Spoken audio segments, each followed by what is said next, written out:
We are the tribe from the north, we're brave and we're bold. Defeating our rivals never gets old. Making our way to the Big Sky Conference. Watch out, 'cause here comes the silver and gold. Whoa, whoa. This is Tubbs at the Club for the Vandals of Idaho. Welcome back, Tribe from the North, Brave and Bold, to the unofficial podcast of your Idaho Vandals and your Vandal affiliate on the Big Sky Podcast Network. I'm your host, Chris Hammond, and with me today, I have the best of all time, Alex, the Boatman. How are you doing, Alex? Fantastic. Love being here. And the Professor, Brian Marceau. How are you doing, Mr. Marceau? Every time we're talking Vandal sports, or at least not one of the sports, it's a great time.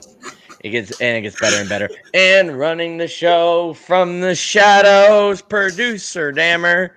How are you, Dallas? I am fantastic. It's starting to set in. We might actually see Idaho football, and nothing makes me happier. Yeah, we have 18 days as of YouTube recording. For those of you joining us live on youtube.com/Tubbs of the Club, or if you're listening to us live or in podcast format, it will be 16 days. But boys, we're back. It's starting to feel like a football season.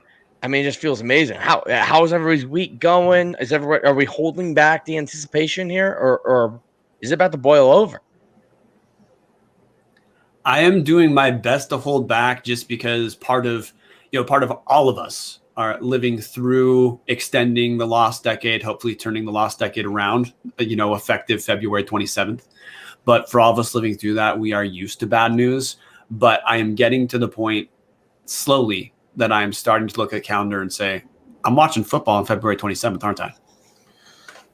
I don't know about you guys. I'm watching football this weekend. McNeese State, Tarleton State, the whack is back, kind of. Well, it's getting there. I was watching the Super Bowl on Sunday, which, by the way, it's just sad, I mean, the game was just never that good, but I'm like, man, I gotta wait until September, August. I'm like, wait a minute, no, I don't. I have Vandal football, I have FCS football starting up in weeks, in days. And might not be watching the game this Saturday, but next Saturday, I think it's the best week 1, week 0, whatever week you want to call it, game. South Dakota State at Northern Iowa. Top 10 matchup right off the bat out of Missouri Valley. And like I said on our last show, I think that game's going to matter a lot to a lot of us Big Sky folks on who gets who gets an at-large bid to the tournament. So I'm just jacked, if you can tell. And, dude, I mean, you touched on it. Usually Super Bowl ends, and everybody's kind of like, dude, I don't even care who wins anymore or who lost. Right. Crap, football is gone, Not this time. No, we got football this weekend, 3-day weekend. The weekend after that, we have Saturday and Sunday. The weekend after that, we have Saturday and Sunday. We have Saturday and Sunday for 4 weeks just to get you in the mood that there's still football. And then we got Saturday all the way through May. And then you basically we're off June, go enjoy your summer. July, we're back previewing the frickin' fall season. What more can Vandal fans ask for? I know what they can ask for. Ain't nothing like cracking a Montucky Cold Snack. An ultra-refreshing light beer born in majestic Big Sky country. The best part is, when you crack a snack, you're giving back. Montucky Cold Snacks donates 8% of all profits back to local causes, even right here in Idaho. Supporting organizations like the CW Hogs and the Idaho Food Bank. Yeehaw! That's freaking awesome. Montucky Cold Snacks, the light American lager for pow-pow rippers, gator wranglers, pony riders, and badass do-gooders. Visit MontuckyColdSnacks.com today to find out how to get your ass some snacks. Around the Bar, brought to you by our new sponsor, Hughes River Expeditions.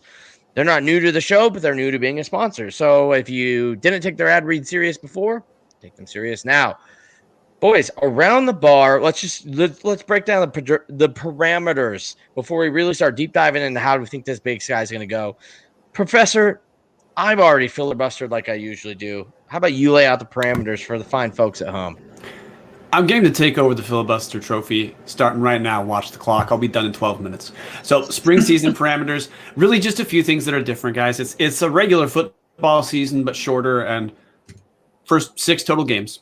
All the games are going to be conference games, which means no out of conference games. If you've been following us for a while, you know that, but that is something that'll look different this year. No out of conference games. We just start conference games right when we begin, kind of like basketball season, really.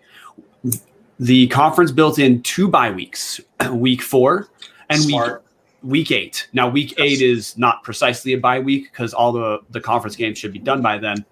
But those bye weeks do allow for rescheduled games, which if you've been paying attention to basketball season, actually rescheduling games has kind of been a sore subject. And the conference has some time built in for the rescheduling, which is great. One thing that's a little surprising, it might be disappointing, but I'm not going to live in the world of disappointment because I'm just happy we have a season. Not every team is going to play everyone. Now, the way that's going to work, even though we have 8 teams playing, every team is going to open their season and close the season with the same team. It's essentially a version of a protected rival. Like for Idaho, we open with Eastern and close with Eastern. Weber State's going to open with Idaho State and close with Idaho State. It's played as a home and home. So if we host Eastern first, then Eastern will host at the end of the season. That was done to make sure every team could get to the 6 games, but also to mitigate travel costs, because a lot of those protected rival games are drivable. Again, Eastern Washington to Moscow or Pocatello to Ogden, drivable, saves teams money. And we're only going to talk about this one time because these are the guys sitting out, so there's nothing else to talk about. 8 teams are playing. The teams that are sitting out are Montana, Montana State, Portland State, Sacramento State. Sac State was the first team to drop out. That was a long time ago. And the most recent addition, the Long Grass of Greeley, will not be playing in the spring season. Northern Colorado and Ed McCaffrey, we're going to have to wait until the fall to see and Coach McCaffrey and Dylan McCaffrey's first game at Northern Colorado. Which that's a whole different conversation about Northern Colorado might be I brought this up. We'll get into our schedule here, obviously, later. But I think I can bring it up because we'll be deep diving Idaho's actual spring schedule when we talk next week. The fact that we were supposed to open with Northern Colorado, and I feel like we dodged a bullet. Having Dylan coming in, I believe as a transfer, he would have been eligible because I don't think he played enough games in the fall. Could be wrong there, but either way, Ed McCaffrey's got that team going. Maybe not enough to be a Big Sky champion off the bat, but enough to where you definitely don't want to be the first team to play them with no film. There's no tune-up games. There's no D2 game. There's no nothing. It was just you're coming in and you have no idea what it's going to be, and they've got like 3 Michigan transfers in the last 2 years. Like, we dodged a bullet there. But, I mean, all in all, guys, real quick, let's try to keep it brief before we really break down the Sky. Big Sky schedule. What do you conference? Good job, bad job? How do you grade the schedule? Yeah.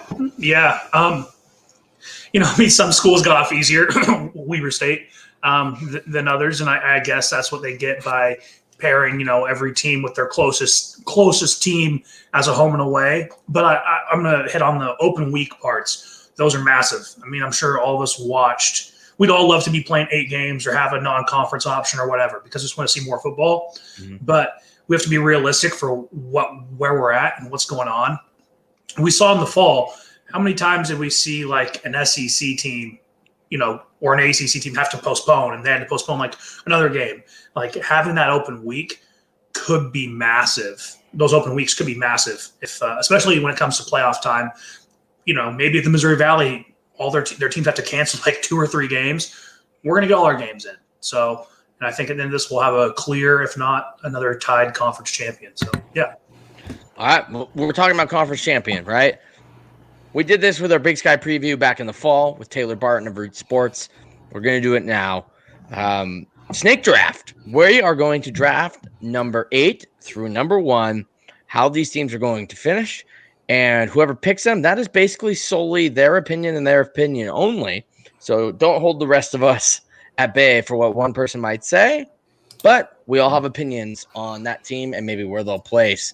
And with that, we will turn it over to Commissioner Dallas Hammer with the first pick in the spring 2021 preview draft. Man, you killed me, Hammond. I had a whole line written out for that. Oh, man, Chris. Oh, no. Put that rewind. Hey, I can cut it for the audio version. The YouTube people will just be in on the joke. With the first pick choosing position number 8 in the 2021 Big Sky Conference Spring Football Preview Draft. Alex, the boatman, selects Southern Utah Thunderbirds, man. I think this is something we all can agree on. Southern Utah not returning a whole lot. Last year in conference play, they went 2-6, four-way tie for last. Their head coach is back, but all of our research, we can't figure out who their starting quarterback is right now, which that is never good, I guess, unless the coach is trying to keep it a secret. Not sure if he is. But last year, Tyler Skidmore, he'll be a sophomore this year. He saw a couple starts. And it's crazy. This is what is weird about the Big Sky is they won the conference, 3-4 years ago? And now all of a sudden they're going to be perennial dumpster team for the next season or two.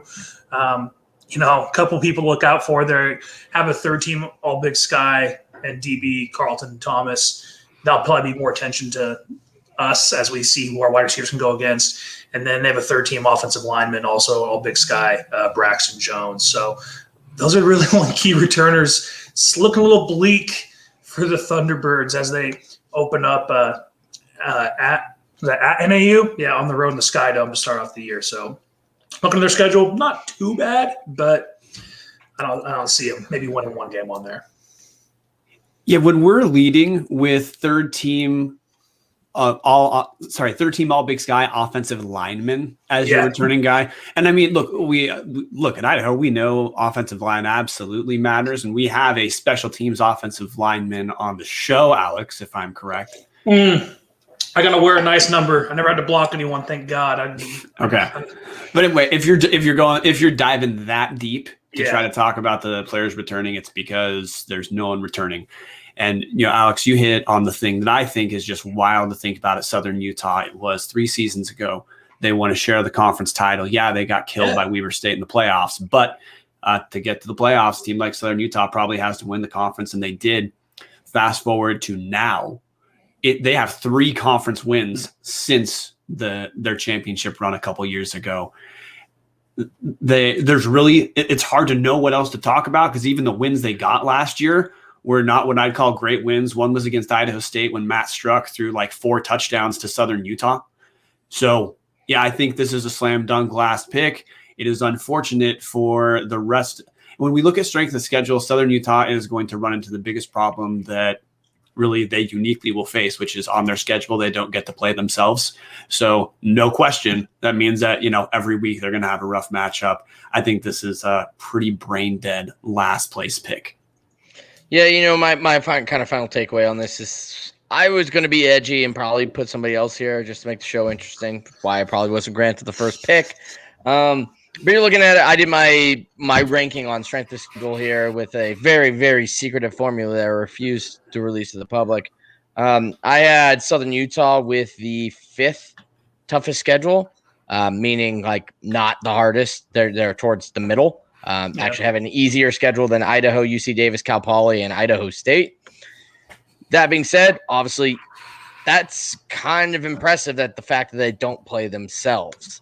So that's where I go. If Southern Utah is to make improvements, they do have a very easy schedule. When you look at Cal Poly transitioning, NAU with a terrible defense, you look at Idaho State that's going to be struggling, and then NAU again, They have room to maybe have a show. If you're looking at playmakers, you're looking at maybe running back Thomas Duckett.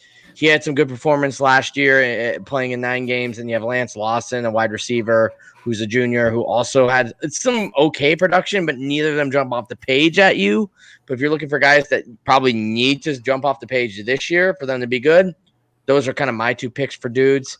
But yeah, I mean, at the end of the day, I was trying to be edgy. They're the worst team in the Sky going in this year. But to be fair to them, we said the same thing about Sac State last year. Yeah, except Southern Utah gave up 39.9 points a game last season. I mean, if they essentially have to turn over both sides of the ball because they were the 3rd worst offense in the conference last year, paired with the only 4th.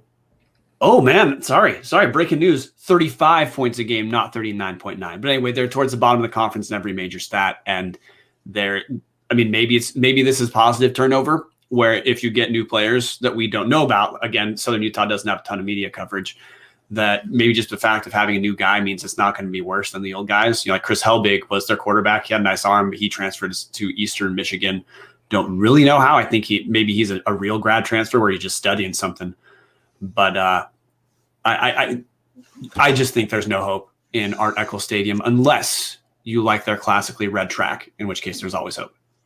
Yeah, I mean, with their schedule, I do think they could play their way out of last place because they have to play NAU and Idaho State. Spoiler alert on who we're probably going to pick the next couple picks, but because they do have to play NAU twice and Idaho State, theoretically, if they grab one or two of those games, they might play their way out of last place. So, all righty. With the second pick, choosing position number 7 in the 2021 Big Sky Conference Spring Football Preview Draft, Brian the Professor Marceau selects. I had a Freudian slip when I was talking a second ago when I gave you Idaho State's scoring defense in Southern Utah spot. So I'm going to go with Idaho State. And really, if you listen to Rob Fennessy last year, he believes Idaho State was a quarterback away from being a solid team. They finished tied for last place. It's like a 4 or 5 way tie for last place last season.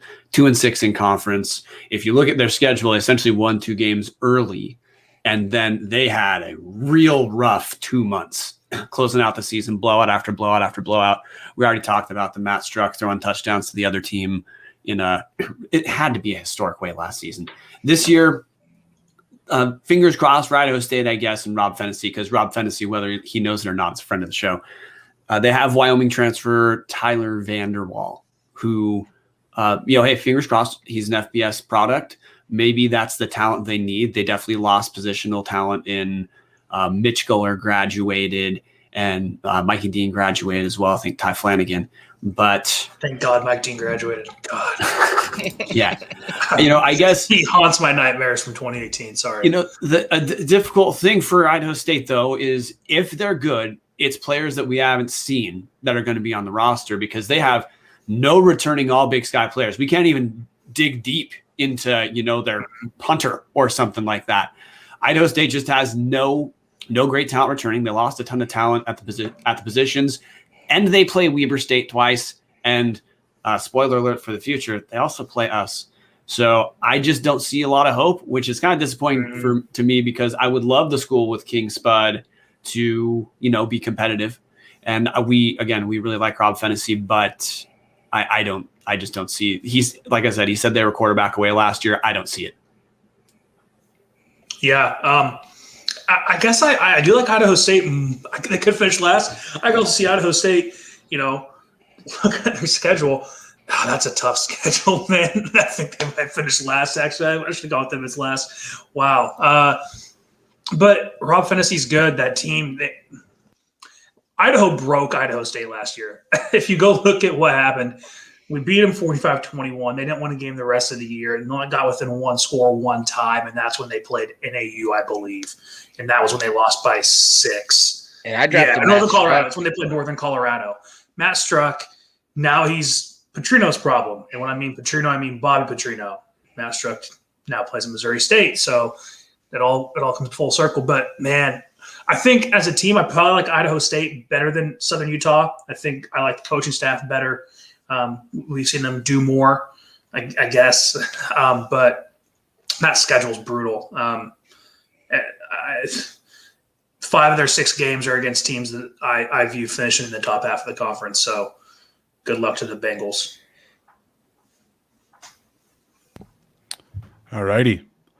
With the third pick, choosing position number 6. Let me. Sorry, I've lost track. Let me comment on the Bengals here. That was on me. I was sitting there thinking Brian hadn't gone yet or something. Forgot he went first.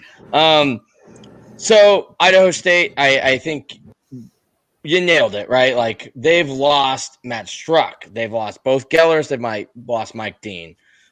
They've on their third quarterback in 3 seasons. All in all, I think you nailed it. I trust his coaching staff a little bit more than Southern Utah's. I just think it's unfortunate that it's just not going to come together this year. They got murdered in the schedule. In my rankings, for people that are interested, even though nobody is, They have the number one toughest schedule. Their average strength of schedule is 34.5. That's 2 points higher than Cal Poly. On average, they are playing about the 5.775 toughest team on it. So it's not even fair. I don't think they're necessarily the 7th worst team, but I think when you play Weber twice, there's no way you're sneaking up on both of them, so you at least have 2 losses. Then you have Eastern, and you have Idaho. And yes, they're at home, but like those are 2 teams you don't want at home. I mean, you want them at home, but you also want somebody at home you're going to win against. The fact that you have Weber, Eastern, and Idaho, both of which are all 3 are Athlon top 25 teams, sucks for Idaho State. They're just it's not going to work out for them. If you're looking at it, you've got Rango, a guy that at running back that could probably make a little bit of room and get this team going, but you still have what's his name? Tanner Connor, senior wide receiver. So you've got those guys. They can maybe put something together. If Vanderwall can give them the ball, they might look better than number 7 in the conference, and it's only going to benefit them going in the spring. Fall. But this spring's a wash. I mean, that they got murdered in the schedule. Their only winnable game is Southern Utah, and it's at the road in week 2 after probably getting beat up by Weber. This sucks. I mean, I'd like to say they could probably beat Southern Utah, but I see somehow Southern Utah winning that game at home. Idaho State maybe finishing 8th. Which just sucks because they're not the 8th worst team. It's just they got burned in the schedule. They got absolutely. I don't know what they did to Dan Satter and Tom Wisterstill, but they did not get any favors with this schedule, and that's for sure. I guess when I was looking at this schedule real quick, I was looking at us. I'm like, could they maybe sneak one past us? I guess that's just the Holt Arena memory that haunts me from 2018. And then I went and looked at our schedule, and I saw we played Southern Utah the week before because I was like, I know we played Eastern at last week, so could it be like a sandwich game, kind of a game that makes you go to sleep? And I'm like, no, wait a minute. There's still a lot of guys in this team that remember that feeling in Pocatello in 2018. And we talk a lot about like who's our rival. We have our opinions as fans. These players hate Idaho State because of the way we kind of got introduced to them. And also they're in our same state. Even though we're closer to Eastern and Montana, for some reason, a lot of our players have a lot of hate for Idaho State because of what they did to us in 2018. And I think every year they like to take it out on them. So, yeah, I was like, could they sneak one past us? Just trying to play a little devil's advocate. And I'm like, no, wait a minute. I don't see that even coming close down the Holt Arena on April 3rd. To recap, that's 8th, Southern Utah, 7th, Idaho State. Now, with the 3rd pick, choosing position number 6 in the 2021 Big Sky Conference Spring Football Preview Draft, Chris, the man with no nickname Hammond, selects the Cal Poly Aggies. Sorry, Mustangs. Different kind of horse, same state.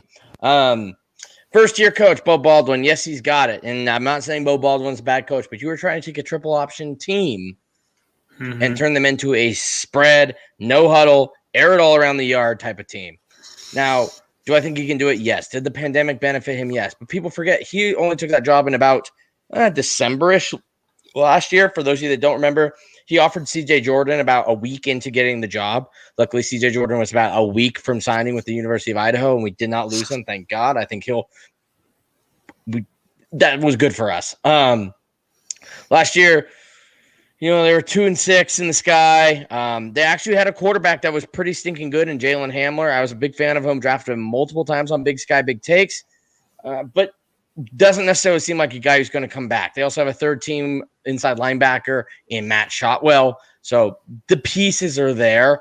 The unknown is quarterback. Is it Jalen Hammer or is it going to be the Fresno State transfer, Hunter Rackett? Most people are thinking Rackett, which then leaves to me. You got to play UC Davis twice, possibly a dark horse team. How does this offense transition from the triple option from being ran under Hamler to now a spread system being run under Rackett? I just don't think the pieces are there right now for it to work. I also am not convinced that Hunter Rackett is the guy, and I'll go on record on saying that. I was very impressed with Jalen Hamler as a guy who runs the triple option. He showed a lot of stinking promise at the quarterback position, especially in an offense like that. So then the secret is, if you have a guy like that, you're not going to leave him on the bench. how do they incorporate Jalen Hamler? He's still on the roster as a quarterback. Does he maybe make the transition to running back? Does he maybe make the transition to wide receiver? Or does he run as a Troy Anderson, Kevin Cassis kind of, Johnson, just everywhere kind of player, run the Wildcat, everything like that, kind of what we thought Chauncey Smart might be for our Idaho listeners. And then we're also hiding the fact that they have a redshirt junior, 6'2", 215-pound, just stud, Zui Tran-Sampson, who is playing kind of that fullback wingback position, who's probably going to be transitioning into full-blown halfback now. Is he about to become the best running back in the conference? Now that it's no longer a gimmicky pitching system, he can just run downhill. I think they have a lot of promise, but the problem is a 6'2", 215-pound running back does not fit what Bo Baldwin is trying to do. And that's why I think there's just too much talent on this team that does not fit what they're trying to do. And that's why I think Cal Poly, honestly, I actually would put them behind Idaho State. And maybe, I just don't think it comes together this year. Watch out for fall when the guys he got in from a full year recruiting get in, but I'm out on this spring. I don't think Cal Poly is going to be very good. 6 is generous. They're a toss-up, no question. Now, I'm going to push back on Jalen Hamler. Jalen Hamler is the talented quarterback because, I saw him against Idaho. I thought he looked, as far as a guy who would have to pass the ball more than 12 times a game, I didn't feel like that awe-inspired seeing him. But if there's a coach or an offensively inventive guy who's going to figure out how to make him a weapon, because he absolutely is a good athlete, Bo Baldwin certainly has a pedigree of, capitalizing on the talent he has. The concern I would have if I'm a Cal Poly Mustang fan, other than this has one of the worst or least entertaining announcing teams in the nation. Well, it will now because they can't bitch about not passing. Is defensively, Cal Poly was deceptively bad last year. I know this just from having written for the Montana Mint covering it. Cal Poly was probably the least efficient defensive team in the nation, in at least the Big Sky, relative to the amount of time they dominated possession and how quickly they gave up points. So, Chris, I'm with you on having not that much faith. For us, teams 8 through 6 could easily flip. But I'm going to say I certainly have more trust in Bo Baldwin to, recruit somewhere like Cal Poly. So I'm going to just say they get a faith-based vote to be above the bottom. Yeah. I guess we're putting our faith in Bo Baldwin here for them to finish above the bottom. And do I think Idaho State might have a better roster prepared for what they want to do right now than Cal Poly? Potentially. But Cal Poly doesn't have Idaho State's schedule. Even though Cal Poly does have to play Weber, does have to play Eastern. They get Southern Utah, they get NAU. And also they get another team who's probably going to maybe finish middle of the road in UC Davis, potentially. They can maybe try to flip one of those games. And maybe what we see week 1 from Cal Poly looks a lot different by April 10th. So just to plug my super secret formula, I refuse to release to the public. Cal Poly is the second toughest strength of schedule. And I put in perspective, they were only 2 points behind Idaho State. To put the next thing in perspective, both those schools are 5 points. Sorry, Cal Poly is 5 points behind UC Davis and Idaho, which tied for the 3rd toughest. So it's a significant difference between the 1st and 2nd toughest and everybody else. So keep that in mind, that it might outlook it, but as far as when they're home, when they're away, who they're playing at both, according to my super secret formula, they have the 2nd toughest schedule, and it's not even really that close to 3rd. So yeah, I think that's going to factor into the finish of 6th. And when we're talking about these bottom three teams, I think they can all go interchangeable or finish tied for last, potentially, kind of thing. And if I had to maybe redraft, I might have put Idaho State last because of strength of schedule, period. But Southern Utah is so bad, and I guess I just trust Bo Baldwin to get a Cal Poly and maybe just a little bit ahead of those other 2. And you know what? Just so for Vandal fans be interested, Hunter Rackett was a guy University of Idaho was recruiting prior to signing CJ Jordan. So again, that doesn't mean Rackett's going to be what Bo Baldwin probably needs him to be if Cal Poly is going to be okay. But certainly a guy who has talent both with with the arm and the legs. So again, faith-based vote, fingers crossed, but wouldn't expect it. Certainly wouldn't be confident enough to say anything above where we have him. With the 4th pick, choosing position number 5 in the 2021 Big Sky Conference Spring Football Preview Draft, Brian Marceau selects. Oh man, I really wish that I could go with the team that I would pick next, but I'm going to have to go Northern Arizona. Yeah.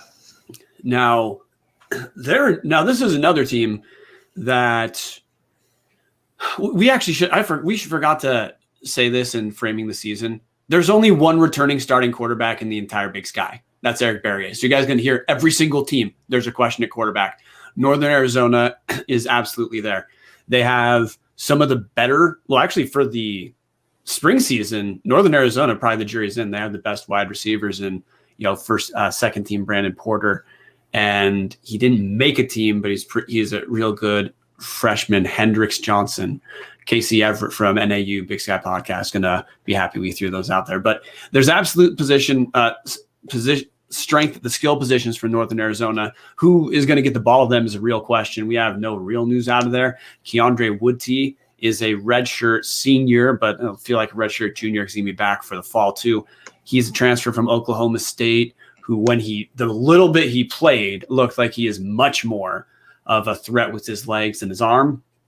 So we're going to see what the actual starter there is. But the thing that was catastrophically bad at the end of last season, and Vandal fans know this from the way we closed our season out, NAU gave up around 40 points a game on defensive end. Now, NAU fans will tell you that's because they had a catastrophic level of injury to deal with. And you know what? Maybe that's true. But yeah, sorry, I soft-sold this, guys. They gave up 43.4 points per game in conference last season. Pretty hard to win if you're giving up 6 touchdowns a game. If Northern Arizona doesn't have significant improvement on that side of the ball, and shockingly, the team that gave up 43.4 points per game has no returning all Big Sky players, to me, that's really more important than who replaces Case Cookus. Is if they're not going to stop anyone, then probably doesn't matter. Yeah. Yeah. If Vandal fans do remember what happened last November, one of our more historically bad offenses dropped 60 on NAU. Mason turned out a career game. Props to him. That was a good way for those seniors to go out.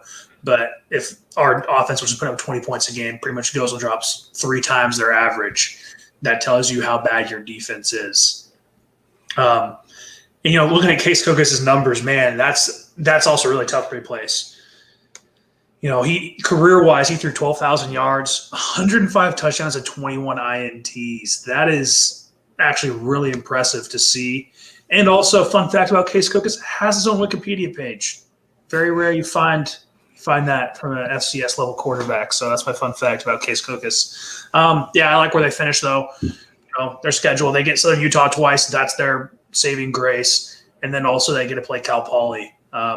So they get to play the teams and Chris's strength of schedule rankings, the teams that have the worst 2 schedules and teams we've also picked to finish last below them. So yeah, somehow NAU could finish 3-3, and that seems pretty on par for what they should probably do this year. Yeah. So, I mean, the tough part for NAU is they're still transitioning from a head coach. They finally moved away from a longtime coach last year to hire Chris Paul, former Mike Price prodigy, for those of you up in the Palouse. The problem is their defense was just straight up terrible. You're looking at their schedule last year against you let 23 against Missouri State. You let 65 against Arizona, 21 against Western New Mexico, less than D1, 40 against Illinois State, 49 against Montana State, 23 against Northern Colorado, 51 against Weber State, who is not a strong offensive team, 29 against Portland State, 66 against Eastern Washington, 38 against Sac State, 31 against Southern Utah, and 60 against Idaho. Their defense was terrible, and not necessarily against strong offensive teams like Idaho and Weber State and Montana State last year, and Portland State for that matter. Just the defense was not there. This is all with probably the best quarterback in program history in Case Cook is being getting his doctorate for the Lumberjacks. It just leaves me to have little faith on how this transition is going to go this year. I think all in all, they're a good team. Chris Ball has had some of the best recruiting classes. I believe right now they're number 2 in the entire FCS behind what Deion Sanders is doing in Jackson State. None of those players will reflect this season, which makes it kind of weird because next year they could be in a very different spot entering the fall season when those guys can enter the fold. But right now they're going off, 1 year Chris Ball, which was still an impressive class, but not quite like this 21 class they've just brought in. End of the day, they do have the second easiest schedule, tied for second easiest schedule in my strength of schedules. So maybe they're able to pick up wins. Maybe this spot's a little too low because they do have favorable. They should beat Southern Utah. They'll have a shot against Idaho. Probably not beat Eastern. They got a shot against Cal Poly. They should beat Southern Utah both times. So you're really looking at guaranteed losses are Eastern and Weber. Everybody else will have a shot in. So if there's that team that's going to be the Sac State that kind of comes out of nowhere, it could be NAU. I don't think it will be, but I didn't think Sac State would be it last year or UC Davis the year before. So it happens. Or Southern Utah or Portland State. Somebody always comes out of nowhere. It could be NAU. Yeah. To recap, that's 8 Southern Utah, 7 Idaho State, 6 Cal Poly, 5 Northern Arizona. With the fifth pick, choosing position number 4 in the 2021 Big Sky Conference Spring Football Preview Draft, the Boat selects the University of California at Davis, the Aggies. We always love to play in Aggies, don't we, when you're Idaho? But yeah, this talk about UC Davis. I was thinking, man, should I go with Idaho here? Should I go with Idaho? Is that more realistic? I just thought, man, no, wait a minute. We can talk about Idaho a lot next week. And I was like, no, UC Davis. They lost a lot. Lost Jake Meyer, their quarterback, was there I know he started for at least 2 years, if not 3. They just lost their OC to Boise State this, January when Boise State hired their new head coach in Andy Avalos. So now they lost a play caller, Cody Hawkins. If that sounds familiar, to Dan Hawkins' son, and Cody started for him at quarterback at Colorado when Dan was there in the mid-2000s. They do return first-team all Big Sky DB and Deion King, and the second-team all Big Sky running back and Ulonzo Gilliam. I know Chris has some more info on who their quarterback is going to be, but I want to kind of talk about UC Davis last year. Kind of, I guess, a disappointing year. They finished 5-7, 3-5 in conference. They were head and shoulders picked second above everyone else to finish second in the conference last year in the preseason polls. But man, they were so unlucky. They had played 8 teams in 2019 that finished above 500 and kept him close. And they ended up playing North Dakota State they played North Dakota State on the road, lost by 11. Lost to Montana State by 10. Sacramento State, who was ranked 4th at the time, by 10. They lost Weber by 16. That was their worst loss of the year. They lost to Montana. They lost Montana by 25. But they played Cal, who finished 9-3 in the Pac-12, lost by 2 touchdowns. They were screwed in pretty much by the time they played Weber and the Montana State and Sac State. They had kind of mailed in at that point, and their season was kind of over. So I don't know how good this team's going to be. They could be really good. We've seen what Dan Hawkins has done with them the last couple of years. He could keep it up. And Dan Hawkins, in his time at UC Davis, is 20-16 as the head coach there. So 5-6, 10-3, and then 5-7. So this team, man, I'm getting bold picking them to finish below Idaho just because I feel good about the Vandals this year, but I don't see no reason this team couldn't finish second or first. Honestly, I think Dan Hawkins has shown us that he can do that. So, yeah. Yeah. So, Brian, Alex, you hit on it. Huge disappointment last year. Jake Meyer was getting Walter Payton, Offensive Player of the Year, preseason stuff, not only in the Big Sky and the entire FCS. Really, really, really fell off. They were actually I was the one who gave them a first place vote in the FCS Fans Nation poll last year. I was that confident they were going to take that step from barely losing to Eastern Washington on some miracle comebacks to be able to make that next step and make the finals this year. In 2019, did not happen. Absolutely did not happen. Now you're looking at this year. You brought up Dan Hawkins, alma mater. I think he is a good coach and he will turn it around. The problem is they really are very inexperienced at quarterback. Now, what the UC Davis fans want, I have it from good sources, are they want, what's this kid's name? It's the guy who started a couple games last year, and I lost where I put him. But, there we go. Hunter Rodriguez. 6 games in 2 years. He went 12 for 22, 1 touchdown, 2 interceptions. He's a true junior, which to everybody that knows, he played in 3 games last year. He will probably start the season with a red shirt slap on him. He'll be a redshirt sophomore. So looking at a redshirt sophomore with 6 games under his belt. Not impressive. 1 touchdown for every 2 interceptions, but that will improve as it goes on. And if anything, the key to their season is if Alonzo Gilliam, who's a junior running back, can get another 1,200-plus yard all-purpose season with 12-plus touchdowns or more. If they improve, the jury is in. Jake Merrimeyer was a one-hit wonder. What a lot of people think maybe Kevin Thompson would have been had he stuck around in the Big Sky this year. He did not prove that he was the reason for UC Davis. The reason for UC Davis was Alonzo Gilliam had a way better season as a freshman than he did as a sophomore. He did not do bad as a sophomore, which is why UC Davis, as Boatman touched on, played a lot of really tough teams. They took North Dakota State in the Fargo Dome to the wire almost. They're a good team. They have Alonzo Gilliam, and the thing they were missing last year is elite wide receiver speed in the NFL talent of Keelan Doss. You pair a great running game with some talent on the outside, and they can have an average quarterback, a game-managing quarterback back there at UC Davis, and they can make the semis and almost make Frisco. That is what this is going to be. Can Hunter Rodriguez be a game-managing quarterback, and can they get that transition to elite from this team? They have the benefit. They have all Big Sky Conference linebacker and Nick Eaton on the defensive side of the ball. It should maintain, if not improve. The issue is, do they have the weapons outside to make that quarterback look more like what Jake Merrimeyer was in 2018 compared to what he was in 2019? If they do, Alonzo Gilliam will carry them there.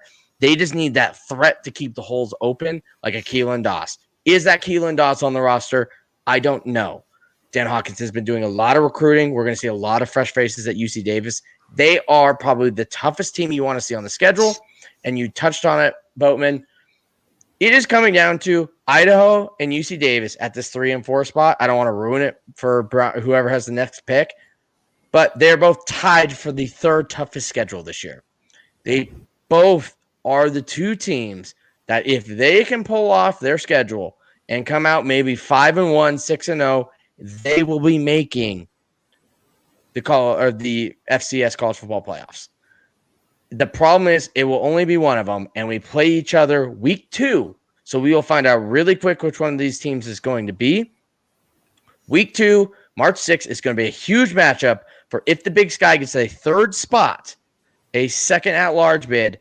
It is most likely going to be one of these 2 teams, and it's whoever handles their business the most, and they are basically tied going in. Same strength of schedule.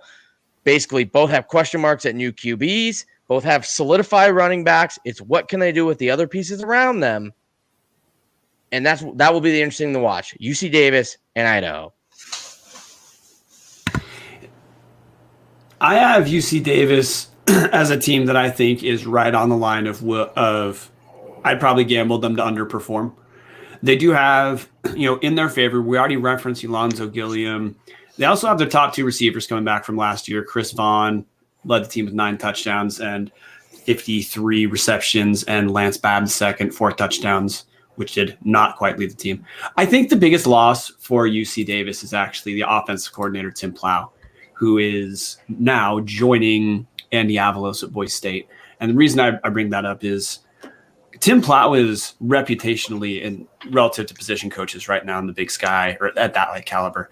He's really well thought of. He was at Northern Arizona from 2013, 2016, some of their better years. Yeah, Case Cookus was there, but Case Cookus, the freshman who looked like he was, a surefire draft pick. Yeah, that was playing under Tim Plow. When we interviewed Case Cookus, he actually referenced losing Tim Plow to UC Davis being a pretty big disappointment for him.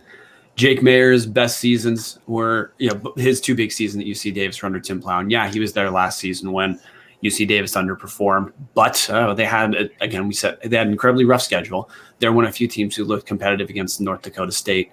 And I think in this abbreviated season, the same way we talked up coaching for Cal Poly, I'm going to bring the loss up of Tim Plow as something that I think is probably going to sting UC Davis, especially in this season where, again, there's no tune-up games. If you are not ready to go week one, you're probably just not going to have a chance to make the playoffs. That to me is really my big one. If I'm a UC Davis Aggie, is Cody Hawkins going to have a second act? Oh man, I don't need to bring this up. Is he going to have a second act disappointing fans working for his dad? If he's going to be set up for it, this is what would happen. Yeah. The thing about UC Davis, I didn't watch a whole lot of them last year, but I do remember when we played them down there in 2018. A, it was hot. B, it was tough to get there. But C, their offense, they ran at a really fast, up-tempo pace. They always had a next play ready to go. Gassed our defense, killed them. And so I just think about that, think about them losing Plow.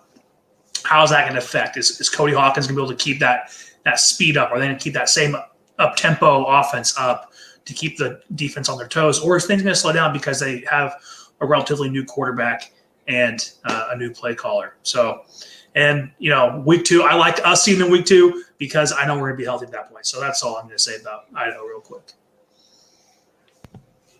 With the 6th pick, choosing position number 3 in the 2021 Big Sky Conference Spring Football Preview Draft, Chris Hammond selects the Idaho Vandals. This is a tough one. We'll spend a lot of time on them later. So I don't want to ruin next week's episode. I'll leave it at that. But I think Idaho finishes 3rd. I kind of alluded to it. It's going to come down to Idaho versus Eastern for if the Big Sky gets 3 spots. I know this probably disappoints people because I'm usually the optimist. But I think this year I'm going to try to be the realist and see if I'm wrong again, and maybe we finish 1st or 2nd. Yeah. I 3. I think we have kind of seen right now we see a top 4, maybe top 3 definitive in the conference, and we're kind of breaking up into those kind of tiers. So about how week 1 and week 8 will be huge, and what happens with our season. Some question marks. We return a lot on defense, but there's some question marks on the offensive side of the ball, and we're going to get into that a lot next week. Paul Petrino back for his 8th year, though. It's tying a record for most seasons coached for the University of Idaho, and he's coached more games for the Vandals than anyone else. That's my little tidbit. And also, Cade Coffey, All-American punter and kicker, always good to have back in the Dome. And Idaho plays 5 of our 6 games in a Dome this year. So look forward to that. Brian, quick takeaways? Don't really want to step on anything other than to say Idaho has a pretty rough opening first 2 weeks of Eastern Washington, UC Davis. If we can get out of the first 2 weeks 1-1, I think fans should feel pretty good about where we're going. And I can tell you, I'm ecstatic that, I'm gonna reference the name real quick because we're not talking about forever. Finally, moving on from Mason Petrino for a fan like me is fantastic. I'm ecstatic to see Mike Beaudry play. With the 7th pick, choosing position number 2 in the 2021 Big Sky Conference Spring Football Preview Draft, Brian Marceau selects Eastern Washington Eagles, which we actually have some news today out of Eastern Washington. So this may be a pick that, based off recent instability, is this won't age well for disappointment, which is Eastern Washington. Really, just today, in the last couple of days, they've lost 3 position coaches. Heath Pulvert, special teams, linebackers coach Josh Fetter, defensive line coach Brian Standley. Unclear exactly why all those guys resigned, so there is some kind of weird instability. But a stability they do have that no one else has in the entire conference is Eric Berrier is coming back. He was a Walter Payton Award finalist last season and somehow was third-team All-Big Sky quarterback because that's just how good the league was last year. He's got to be Walter Payton shortlisted. Obviously, easy pick for at least offensive MVP of the league. That itself is a reason enough to have a lot of faith in Eastern Washington. Still also have wide receiver Andrew Boston. I think he made third team all Big Sky. They have some returning talent at wide receiver in addition to Andrew Boston. I'm going to butcher this guy's names. Talolo, Limu Jones, 6'5". He's one of those guys who's on a Big Sky roster, and you think, like, how the heck did he land here at 6'5" at that speed? But he is. Benefit for Eastern, too. They're not playing Weber State, which obviously is a pretty big deal, but huge question mark for them. Eastern lost a ton of guys from all Big Sky teams last year on the defensive end. I don't know exactly how they replace those, but not playing Weber State is a great way to soften that blow in the spring. Yeah. You mentioned Eric Berrier, and this is kind of an interesting stat. They've missed the playoffs two of the 3 seasons with Aaron Best and Eric Berrier being there together, which is kind of weird. I think the year they did make the playoffs, they went to the championship. So Eastern kind of seems to be the team who they either hit it right and hit it perfectly, or they, a couple things misfire here and there, and they don't quite make it. Like last year, playing Idaho, got their butts kicked in the dome. We all remember that. That was fun. You mentioned defense there, Brian. A couple names to watch out for: back end, safety. Some names that Vandals will be familiar with. I'm going to pull one back from a decade ago. Colin Kreiner, Mark Kreiner's son, is one of their starting safeties. Mark Kreiner, of course, the DC under Rob Akey. Those good years back in the late early 2000s there. So, and then another one voted a team captain by his teammates. A name that current Vandals are definitely familiar with: Ty Graham. Love Ty. Love TY. Ty from Cheney, came to Idaho, played a lot, played as a true freshman. If people remember Lloyd Hightower, they should remember Ty Graham because they were kind of both in the same era of how much they played and how important they were to the team in 2016 and 2017. Ty from Cheney, dad used to coach linebackers at Eastern. Ty decided to transfer up to Eastern last season, sat out all of 2019 due to transfer rules. But I love Ty. You want to go back home. There's that picture. There's Colin Kreiner right there on the screen. So, but familiarize yourself with 25 and with 18 on the defense side of the ball for Eastern. We'll be seeing them twice. And hopefully, I told Ty today, I'm like, Ty, hope you don't get knocked out this time you come back to the Dome, because one of the last games he played in the Dome, 2018, he got knocked out twice and still ran off the field. So, yeah, Eastern, gotta say the Vandals twice, and that could be, on all honesty, both teams could finish 2-0 or they could finish 1-1. Don't know how that series is going to break. So this preview is not going to age well. I already know that. Just looking back, I actually think I should have picked Eastern here, and that is going to upset some people. I get a lot of flack because I'm on the internet all the time bagging on Eastern just because I'm trying to make this thing something. This right now is not that. I will be 100% frank with you guys. This is actually how I feel. I don't care what Eastern fans say. One, it's a lot like Jeff Choate when we were trying to do the BS, the Big Sky Big Takes episode. I reached out to every single Eastern person I know, and not a single one of them has gotten back. I had somebody respond about UC Davis. I know one UC Davis person. How many Eastern people do we know? Not a single person has responded to me about kind of what their big takeaways, weaknesses, strength of improvement, and player keys are. Eastern is reeling. You don't lose 3 coaches this close to the season and expect to be great. They had the pieces in place. Chris Ojo was coming back on defense. We touched on it. Eric Berrier is back. But as Alex touched on, Aaron Best has had, and Brian Marceau, I'll give 100% credit to this stat. He has had a Walter Payton finalist quarterback all 4 seasons he has been the head coach, and has only been to the playoffs once. I mean, we'll see how this season goes. He's coming into his 4th, but it's going to be tough this year. I think it's time in Cheney land to start realizing, and I don't want to give them bullet board material. This is 100% being honest. I'm not convinced this season is going to go how it looked just a few weeks ago. I think they are losing pieces at a very, very crucial time. Eric Berrier has been noticeably quiet during the offseason. I'm not saying that's a bad thing. Like, you necessarily don't want your quarterback out there. But he's not out there rah-rahing. We have CJ Jordan, who is sitting on our bench right now, who is more of a rah-rah guy. We have Mike Beaudry, who is out there being a rah-rah guy. And I'm not saying that's what you need from the quarterback position.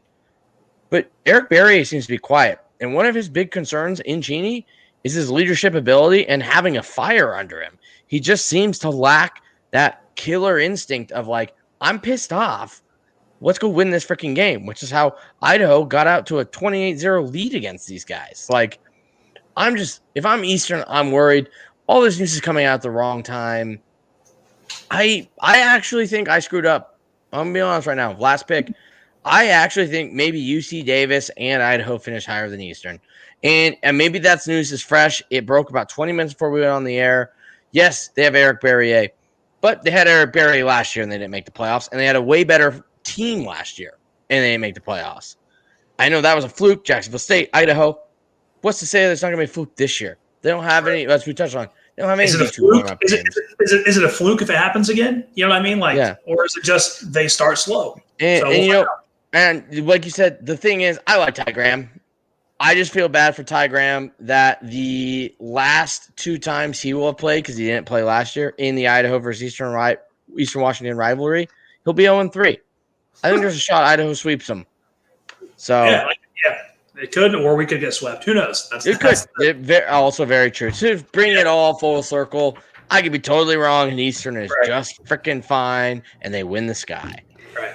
This is no question a prove it year. Even the weird year where, some fan bases are probably going to throw an asterisk next to the spring and say, like, look, it's weird. We're just happy we're playing. We're approaching a prove it year for Aaron Best.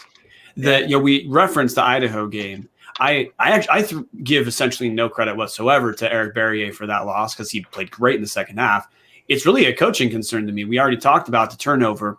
And I really think Aaron Best at times, and we've heard Eastern fans talk about the commitment to trying to be 50-50 balanced is a bit brain dead at times. An example is what we saw against Idaho, where really the Eastern tried to pound it for the first half and just got their ass kicked. Once they started doing the brain dead thing, the worst part of Idaho's defense was our secondary. I don't know, idiot with a podcast or who contributes to a podcast might say, hey, let's kind of attack the part they're not very good at. And when they did that, it worked pretty well. Well, just lost a handful of coaches to the team. We have, people that we know who talk about this stuff off the record saying Aaron Best is at times not the most fun person to work with. Maybe this is the year where we find out that the reason Aaron Best looked good is he was riding Beau Baldwin's coattails. Kind of like, Idaho did well at the end. Rob Akey did really well finishing up with Nick Holt and Dennis Erickson's players. He did not do so well when it was his guys. Maybe this is the time we find that out about Aaron Best. Yeah. And, with this Eastern team talking about, I think there's some storylines there that we don't quite know what's going to affect them. We all know that they're not going to have any fans in the stands. We all question if Eastern was going to play because of Washington's COVID rules versus Idaho's COVID rules. And also, Idaho had pretty much a spring practice in the fall. We practiced. They worked out together. Idaho pretty much had as normal of a routine as you can get. Eastern couldn't do that. Eastern couldn't practice and prepare. They've been pretty stagnant for the last year in terms of what they could do as a team together until practice right now. So they've been stagnant for a year. Their coaches just quit. They're not going to have any fans. Yeah, this Eastern team could easily disappoint. I mean, it's not within their own possibility at all. They could, or we could be completely wrong. They could kick our ass. But I think what needs is this Eastern team to go either way. And Eastern fans, if you're listening to this, don't just automatically assume you see your schedule. Oh yeah, we might win the conference. We're really good. We're making the playoffs. Don't get used to that because I mean, I think we're optimistic about Idaho, but I don't think we're completely brainwashed about what Idaho is going to be because we all know what happens when you're wrong, and we've been sad the last few years. So. Yeah, I thought we were going to win the Big Sky in 2018, so I've reeled it back. But Eastern does have the second easiest schedule according to my super secret rankings. Got to see the Aggies and got to see the Vandies twice. Never good for them. I will put a button on the discussion. I hope our listeners enjoy us picking this team number 2. And then halfway through the discussion, it's like, yeah, dude, they suck. Eastern's second best in the conference. These guys are awful. This is the ultimate preview of the Big Sky. Like, you pick a team well, and you're like, well, actually, they'll probably suck. And then, like we said, with, like, who was it, NAU? Or, like, well, they could probably actually be really good, even though we picked them 7th. Yeah, that's the Big Sky right now. Yeah. Surging. Yeah, surging. Yeah. Commissioner. That leaves just one. With the 8th pick, choosing position number 1, the only team remaining in the 2021 Big Sky Conference Spring Football Preview, Commissioner Hammer is going to select the Weber State Wildcats. There are just a couple numbers to know that make Weber State the runaway choice for number 1. 15 touchdowns, 10 interceptions, and 185 yards per game. That's what they got out of Jake Constantine last year. That is going to be so incredibly easy for them to replace with any quarterback on their roster that it makes all the sense in the world to name them number 1. We'll kick it to Alex Boatman for his thoughts. Yeah, I mean, this is probably like a monkey could choose this one. I mean, Weber's got a blessed schedule too. The toughest team, according to our rankings, they have to see is UC Davis.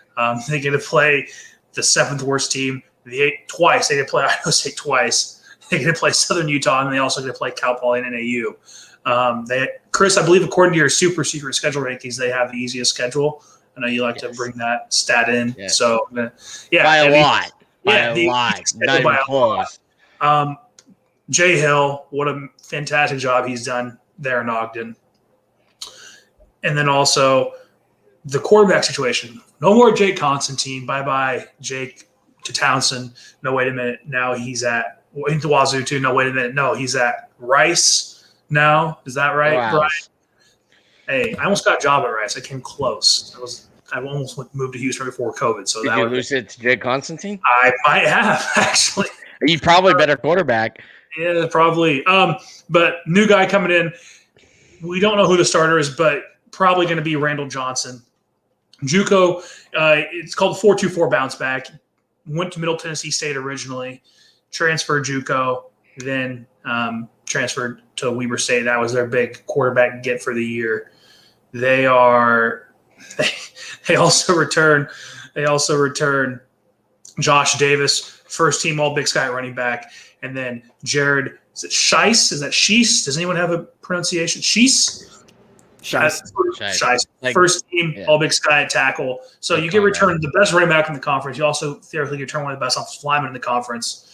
Man, if you're a quarterback walking to that who can complete and do better than Jake Constantine, I don't know how they don't win all of their games. Josh Davis, probably maybe the best player in FCS football on the offensive side of the ball, not a quarterback. So keep that in mind.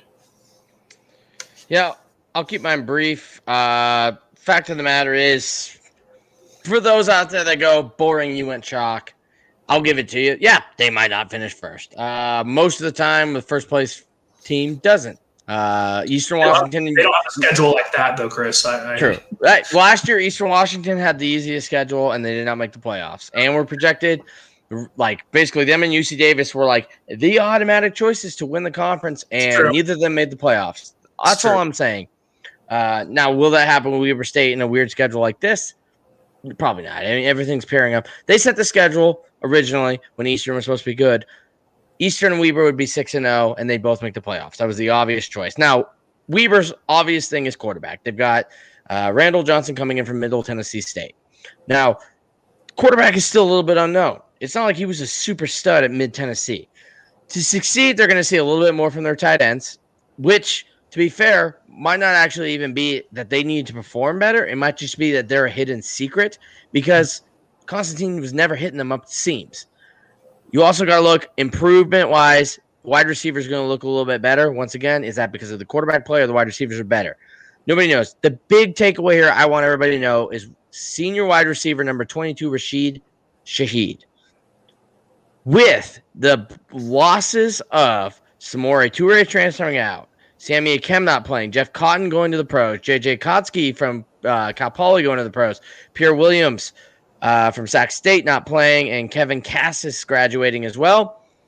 You are looking at most likely the biggest breakout star at wide receiver in the conference this year, if not one of them. Spoiler alert, sitting on Idaho and Cottrell Haywood. Don't sleep on Rashid Shaheed. He could arguably be the best wide receiver coming into this spring season. If they've got a guy, Randall can get him the ball. Weaver will be fine. This offense can't take a step backwards, and they're already knocking on the door to the championship. So defense barely lost any pieces. They're more likely to reload. Jay Hill is a great defensive mind. Weaver should be fine. But first place never seems to finish first place. Weber still has just a ton of talent come back. We already covered their schedule. They'll sleepwalk to 4 wins with playing Southern Utah, Idaho State twice, in Northern Arizona.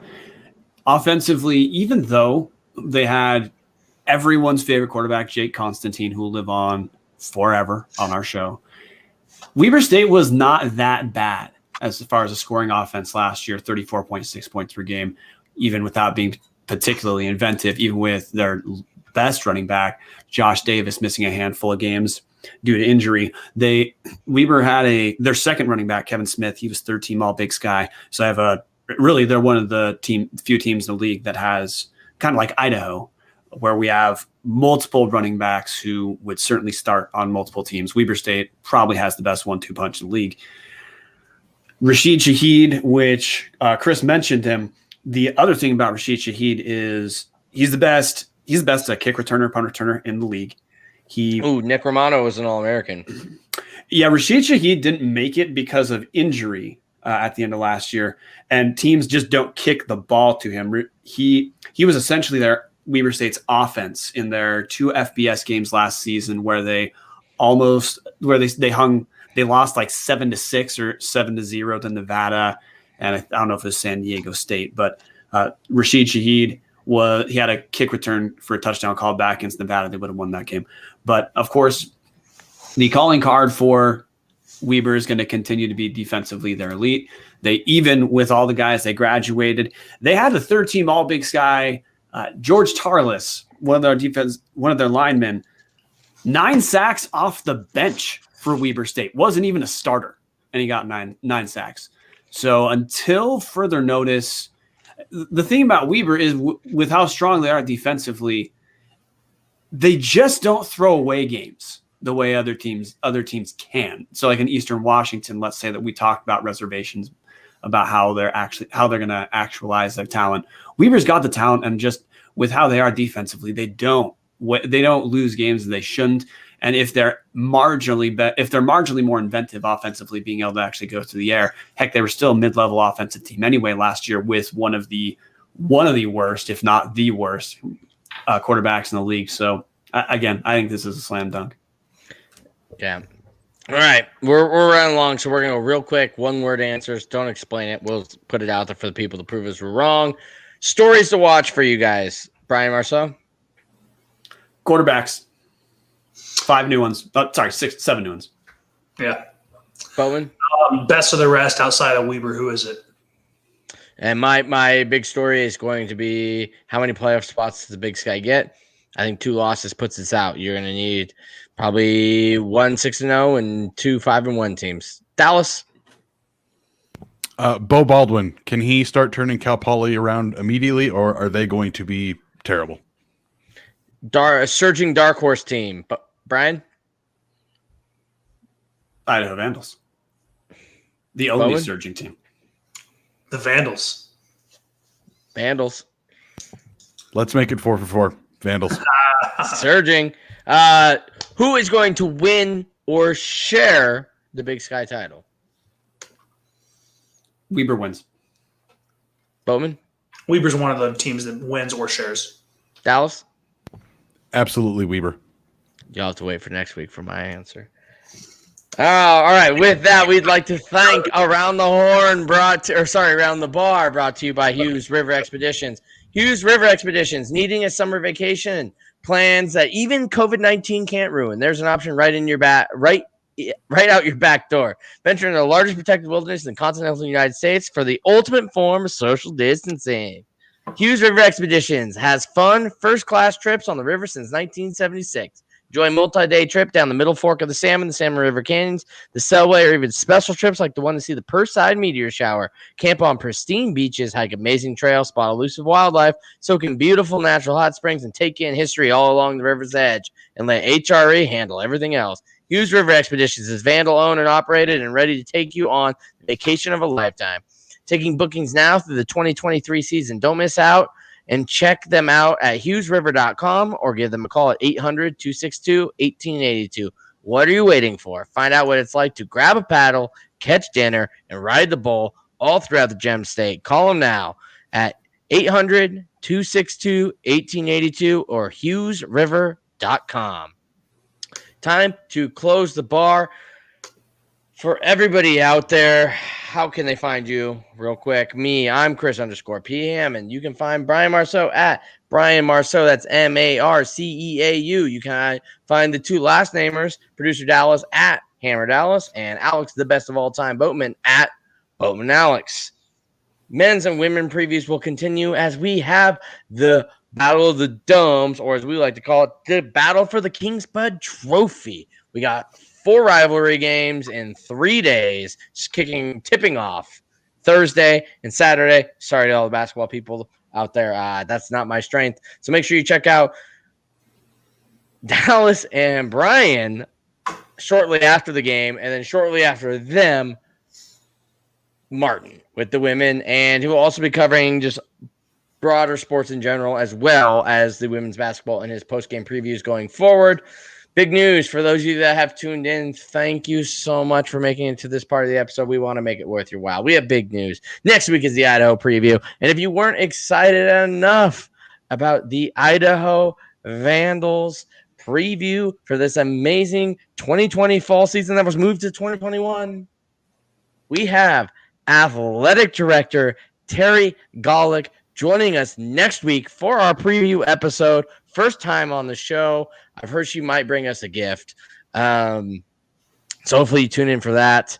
We will have her on for about 20 minutes in the beginning, and then we will be doing our normal fun show where we all just give outlandish takes that we will all review at the end of the season. But hopefully you guys are all excited about that. With that, that is our show this week. I hope you feel that you have been previewed on the Big Sky, and I hope that you will tune in next week for us to preview on the Idaho Vandals with athletic director Terry Golick. With that is the best time, or the time for the best band in all the land, the Sound of Idaho, to play us out. Go Vandals. Go Vandals.